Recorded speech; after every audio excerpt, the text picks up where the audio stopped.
Mesdames, Messieurs, bonjour à tous. Je remercie l'ASFAR pour l'invitation à traiter ce sujet. J'ai quelques conflits d'intérêts qui sont notés en bas de la diapositive et qui ne sont pas en lien direct avec la présentation du jour. Alors, la coagulopathie, ça m'a un peu dérangé au début parce que ça sous-entend qu'on va s'intéresser à un désordre de la coagulation, mais pas des plaquettes ni de la fibrinolyse. Et puis, finalement, je me suis dit, on va choisir une définition de bon sens qui nous parle à tous.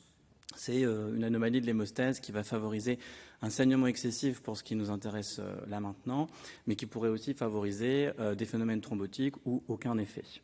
Et puis le saignement excessif, c'est quelque chose d'assez fréquent finalement, pas forcément la coagulopathie, mais le saignement excessif quand on reprend les données de l'étude POISE 3 ici en haut. C'était acide tranexamique versus placebo en chirurgie non cardiaque. Eh bien, on observe que 5 à 10% des patients dans cette étude, donc c'était la chirurgie vasculaire, orthopédique, abdominale, ont présenté un saignement majeur ou un saignement menaçant le pronostic vital. Donc c'est une situation quand même fréquente dans notre pratique. Et puis, on a bien décrit, notamment en traumatologie, que dans ces situations d'hémorragie massive, la coagulopathie fait partie du diamant létal qui a remplacé donc la triade létale et il est recommandé notamment dans les RFE de l'ASFAR de 2015, de diagnostiquer, traiter rapidement ces troubles de l'hémostase et d'entamer une transfusion de plasma avec un haut ratio par rapport à la transfusion de concentré de globules rouges. Alors, en fait, la première idée qui vient à l'esprit quand on dit coagulopathie saignement, c'est pas la chirurgie, c'est la traumatologie. Donc, c'est pas le sujet qu'on doit traiter aujourd'hui.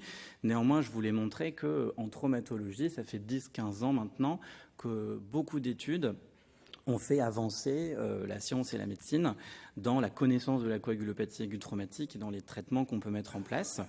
Et en chirurgie hémorragique, on a quand même beaucoup moins de données, et c'est ce qu'on va voir maintenant. Alors, il y a une étude américaine en orthopédie, c'est une chirurgie assez particulière, chirurgie de scoliose pour des patients qui ont des maladies neuromusculaires, chirurgie vraiment hautement hémorragique. Et dans cette étude, les auteurs avaient repris de façon rétrospective la quantification du saignement en péropératoire et les facteurs associés à ce saignement péropératoire. Alors, c'était des adolescents qui avaient donc une chirurgie longue, 7 heures en moyenne, et vous voyez que le volume de saignement moyen est absolument phénoménal, 3 litres en moyenne, ce qui correspond à 120% de la masse sanguine. Et tous les patients recevaient des produits sanguins, là aussi en quantité très importante. Et en cherchant les facteurs associés à une perte sanguine importante qui avait été définie de façon assez pragmatique dans cette étude par un saignement supérieur à 120% de la masse sanguine, les auteurs avaient retrouvé que le principal facteur associé à ce saignement vraiment massif, c'était une transfusion à bas ratio de plasma par rapport au concentré de globules rouges. Donc ça suggère que les bénéfices observés de la transfusion à haut ratio connue en traumatologie seraient applicables à ce type de chirurgie.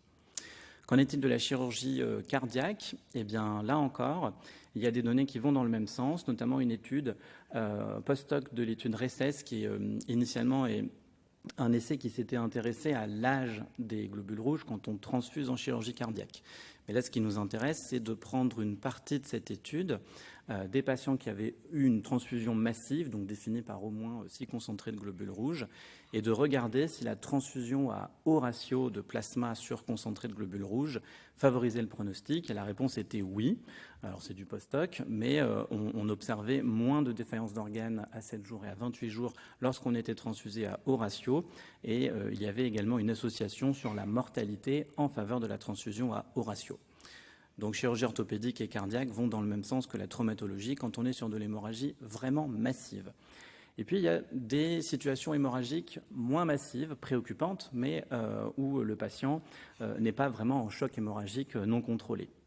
Et c'est l'objet de l'étude REPLACE, un essai randomisé international dans 34 centres de chirurgie cardiaque, qui s'était intéressé à une chirurgie quand même fortement hémorragique, chirurgie d'anévrisme de l'aorte, où les patients avaient des durées de CEC assez longues, de l'ordre de 2 à 3 heures, en hypothermie. Un tiers même des patients étaient en arrêt circulatoire contrôlé.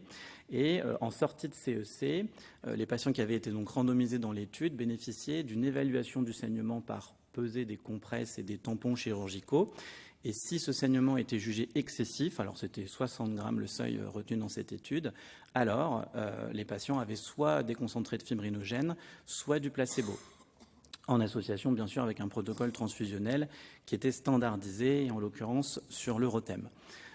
Donc, bon, le concentré de fibrinogène fonctionne. Comme vous voyez, on augmente la concentration de fibrinogène chez les patients qui en ont reçu. Par contre, le résultat est contre-intuitif puisque sur un critère de jugement qui était le nombre total de produits sanguins labiles à 24 heures reçus par les patients, eh bien, il y avait davantage de transfusions dans le groupe fibrinogène que dans le groupe placebo, ce qui est vraiment étonnant alors qu'on a administré un produit censé être hémostatique. Alors, les auteurs ont beaucoup discuté du fait que les centres n'avaient pas inclus beaucoup de patients, c'était 4,6 patients par centre, des problématiques peut-être d'appropriation du protocole transfusionnel.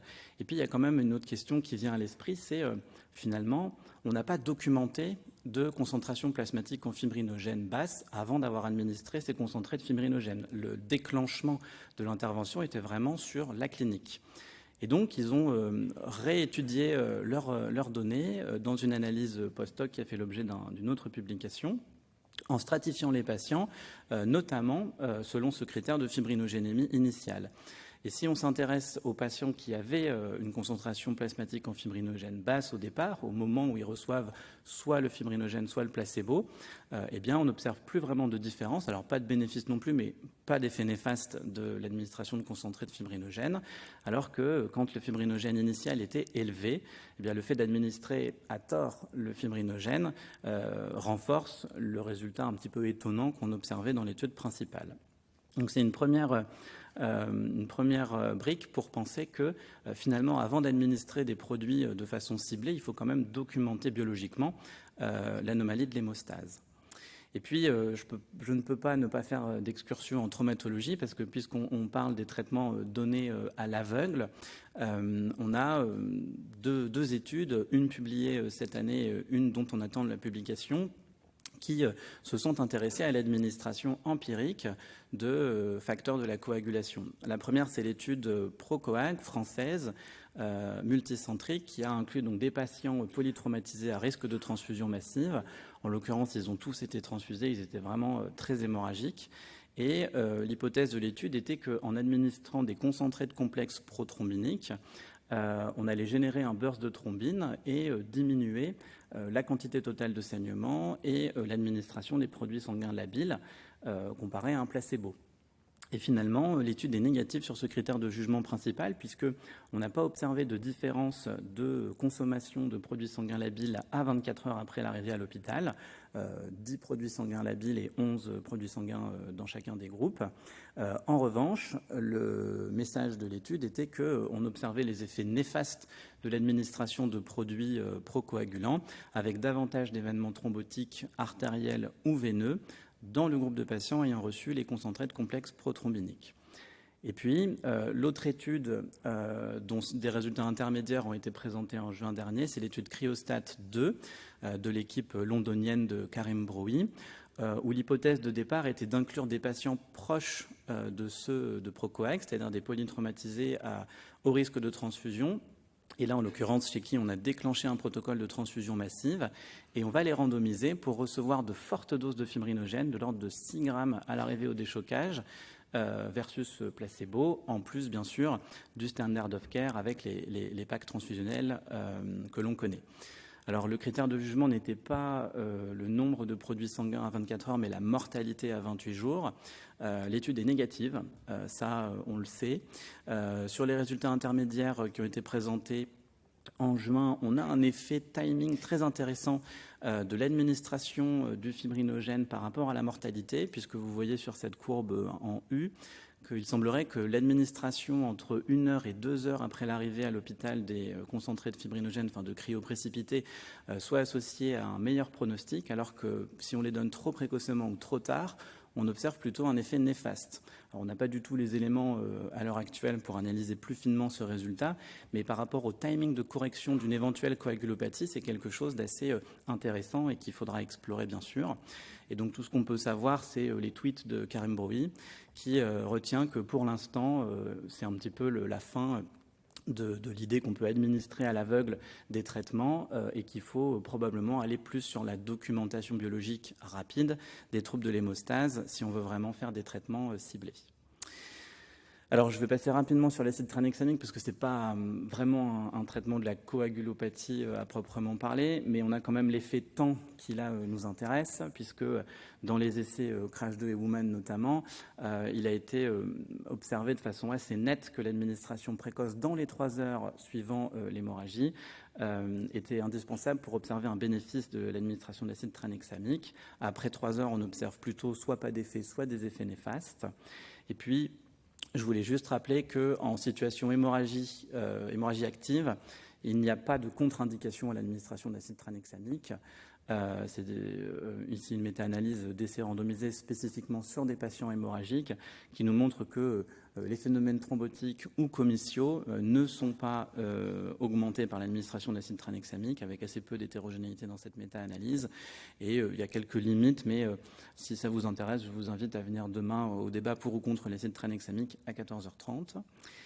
Et enfin, quelque chose qui est assez peu décrit dans les études cliniques, mais qui fait partie de la réflexion plus physiopathologique, c'est les considérations de rhéologie, puisqu'on oublie souvent que les concentrés de globules rouges en eux-mêmes peuvent avoir un effet sur l'hémostase. Alors il y a peut-être un effet via des microparticules, mais il y a aussi un effet sur la propulsion des plaquettes en périphérie de la lumière vasculaire, ce qui va rendre plus efficace l'action des plaquettes vraiment au site de la brèche vasculaire. Alors, pas vraiment d'études cliniques pour démontrer le fait que maintenir une hématocrite élevée améliore l'hémostase. On est même plutôt dans une ambiance actuelle à restreindre nos transfusions à l'époque du PBM. Néanmoins, c'est quelque chose qu'il faut garder à l'esprit dans les situations d'hémorragie active. Et puis, ce qu'on a un petit peu évoqué tout à l'heure, c'est que les algorithmes transfusionnels, basés soit sur des tests viscoélastiques, soit sur des tests de coagulation conventionnels, sont indispensables pour améliorer le pronostic de nos malades. Il y a beaucoup d'essais sur les tests viscoélastiques en chirurgie cardiaque. J'ai choisi celui-ci, qui est un essai canadien, en STEP 12, où 12 centres de chirurgie cardiaque étaient peu à peu implémentés d'un protocole transfusionnel basé sur le ROTEM. Et on observait une période avant la mise en place de ce protocole et après la mise en place de ce protocole, avec une randomisation de l'ordre des centres pour avoir l'implémentation du ROTEM. Et même si ça n'a pas les mêmes qualités méthodologiques qu'un essai randomisé en double aveugle, ça nous permet quand même fortement de penser que l'implémentation de ces algorithmes-là diminue la transfusion de globules rouges, diminue la transfusion plaquettaire ici, et diminue aussi le saignement majeur. Ça, c'est quelque chose d'assez intéressant, puisque ça pourrait suggérer, mais c'est une hypothèse, que d'être assez agressif avec une mise à disposition rapide de résultats biologiques, on peut prévenir la transformation d'une hémorragie modérée en hémorragie massive. C'est quelque chose de très hypothétique, mais qui mérite d'être souligné. Alors, il y a aussi quelque chose qui est assez peu pris en compte, je trouve, dans les études, c'est que souvent on parle d'une coagulopathie comme d'une entité vague, pas très bien définie, et pour cause, c'est qu'elle est différentes en fonction des contextes chirurgicaux ou hémorragiques qui nous concernent. Si vous travaillez en chirurgie cardiaque, il y a bien évidemment les particularités liées à la CEC et le fait que dans les chirurgies urgentes ou semi-urgentes, les patients sont souvent sous traitement antithrombotique. Si vous faites de la chirurgie hépatique, eh bien, vous pouvez avoir des patients cirrhotiques avec le concept de l'hémostase rebalancée, des problématiques autour de la fibrinolyse. En obstétrique, on n'a pas la même hémostase en fin de grossesse qu'avant la grossesse. Il y a des situations cataclysmiques très rares, telles que l'embolie amniotique, où on a des coagulopathies absolument majeures. Et puis en traumatologie, ce qu'ont montré tous les travaux récents, c'est que la coagulopathie aiguë traumatique, c'est complexe, on ne la comprend pas très bien. Il y a probablement des phénomènes aussi vasculaires qui sont difficiles à explorer. Et puis il y a un effet de temps, puisque la grande différence par rapport aux autres contextes hémorragiques quand on fait de la traumatologie, c'est que il s'est déjà écoulé de longues minutes, voire quelques heures, quand on prend en charge ces patients à l'arrivée à l'hôpital. Et puis aussi, on n'a pas vraiment parlé là du chirurgien, mais c'est quand même lui qui va plus vite régler le problème hémorragique que le concentré de fibrinogène ou le plasma. Et à la fois son rôle dans l'évaluation du saignement, est-ce qu'il est excessif ou pas, est-ce qu'il y a vraiment une coagulopathie clinique ou pas, il y a certainement des travaux à faire. Et puis, il ne faudra pas oublier que finalement, la priorité, c'est le contrôle vraiment instrumental de l'hémorragie, plutôt que de coûte que coûte corriger des anomalies biologiques. Alors les recommandations européennes, finalement, abordent la coagulopathie en cas d'hémorragie. Il n'y a pas eu vraiment la possibilité d'élaborer beaucoup de recommandations là-dessus, puisque vous avez vu qu'en termes de chirurgie hémorragique, on n'a pas beaucoup de littérature. Il a quand même été rappelé dans ces recommandations que on doit documenter une hypofibrinogénémie avec ce seuil de 1,5 g avant d'administrer des concentrés de fibrinogène, que les algorithmes transfusionnels standardisés sont bénéfiques, notamment en chirurgie cardiaque. Et puis, en cas d'hémorragie active, finalement, ce qu'il faut s'efforcer de faire, même si c'est pas facile, c'est de distinguer donc l'hémorragie vraiment massive non contrôlée, où là, c'est la stratégie des ratios transfusion massive, et puis le saignement où on a le temps un petit peu de documenter rapidement une anomalie biologique et de la corriger de façon ciblée. Et c'est ce qui avait été illustré ici dans un article danois, protocole du déchocage à Copenhague, où finalement, quand on a un patient qui présente une hémorragie active et qu'on va vers l'hémostase instrumentale, ce qu'on fait dans l'attente, mais c'est du traitement d'attente, c'est des choses habituelles, corriger l'état de choc, administrer de l'acide tranexamique toujours, et puis tant que l'hémorragie n'est vraiment pas sous contrôle, que le patient a un état de choc absolument inquiétant, on est sur une stratégie de transfusion massive avec des ratios élevés en plaquettes plasma et rouge, et puis quand on commence à contrôler un petit peu l'hémorragie, là on peut passer sur des thérapeutiques ciblées à documenter, soit par de la biologie conventionnelle au laboratoire avec un circuit de rendu rapide des résultats, soit avec des tests viscoélastiques. Et donc en conclusion, ce terme de coagulopathie, je trouve qu'il est finalement assez peu défini. Il y a encore beaucoup de travaux fondamentaux à faire pour comprendre les mécanismes en fonction des contextes hémorragiques. Il y a toujours cette notion d'évolution dans le temps de la coagulopathie qui est extrêmement difficile à saisir dans la littérature.